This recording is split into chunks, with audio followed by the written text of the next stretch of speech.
ഒരിടത്തൊരു മരം വെട്ടുകാരനുണ്ടായിരുന്നു. ഒരിക്കൽ അയാൾ പുഴയരികിലെ മരം മുറിച്ചുകൊണ്ടിരിക്കുകയായിരുന്നു. മരം മുറിച്ചുകൊണ്ടിരിക്കെ പെട്ടെന്ന് അയാളുടെ കയ്യിലെ കോടാലി ആ പുഴയിലേക്ക് തെറിച്ചുപോയി. എങ്ങനെ പുഴയിൽ നിന്ന് കോടാലി എടുക്കാൻ പറ്റുമെന്നറിയാതെ ആ മരംവെട്ടുകാരൻ പുഴയിലേക്ക് നോക്കി വിഷമിച്ചിരുന്നു. അപ്പോഴതാ പുഴയിൽ നിന്ന് ഒരു ദേവത ഉയർന്നു വരുന്നു. ദേവത ചോദിച്ചു, "എന്താ നീ പുഴയിലേക്ക് നോക്കി വിഷമിച്ചിരിക്കുന്നത്?" "മരം വെട്ടുന്നതിനിടയിൽ എൻ്റെ കോടാലി പുഴയിലേക്ക് തെറിച്ചു വീണു. എനിക്ക് ആകെ ഉണ്ടായിരുന്ന ഒരു കോടാലിയാണത്. പുതിയത് വാങ്ങാൻ എൻ്റെ കയ്യിൽ പണവുമില്ല. ഞാൻ എന്തു ചെയ്യുമെന്നോർത്ത് വിഷമിച്ചിരിക്കുകയാണ്," അയാൾ പറഞ്ഞു. മരം വെട്ടുകാരൻ്റെ സങ്കടം കണ്ടപ്പോൾ ദേവതയ്ക്ക് അലിവ് തോന്നി. ദേവത വെള്ളത്തിലേക്ക് മുങ്ങിയിട്ട്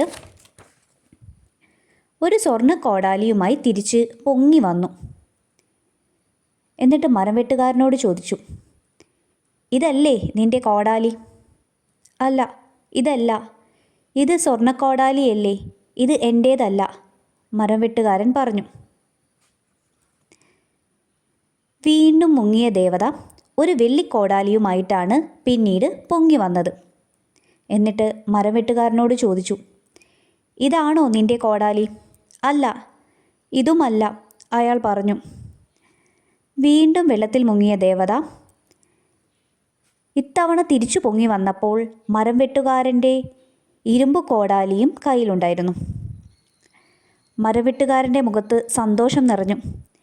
"ഇതാണ് എൻ്റെ കോടാലി," അദ്ദേഹം ദേവതയോട് പറഞ്ഞു. ഇത് കേട്ട് ദേവതയ്ക്ക് സന്തോഷമായി.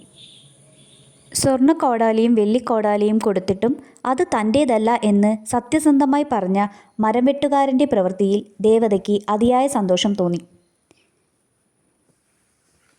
അതുകൊണ്ട് ദേവത ഇരുമ്പ് കോടാലി കൊടുക്കുന്നതിനോടൊപ്പം നേരത്തെ കാണിച്ച സ്വർണ്ണ കോടാലിയും വെള്ളിക്കോടാലിയും കൂടി മരം വെട്ടുകാരന് സമ്മാനമായി കൊടുത്തു.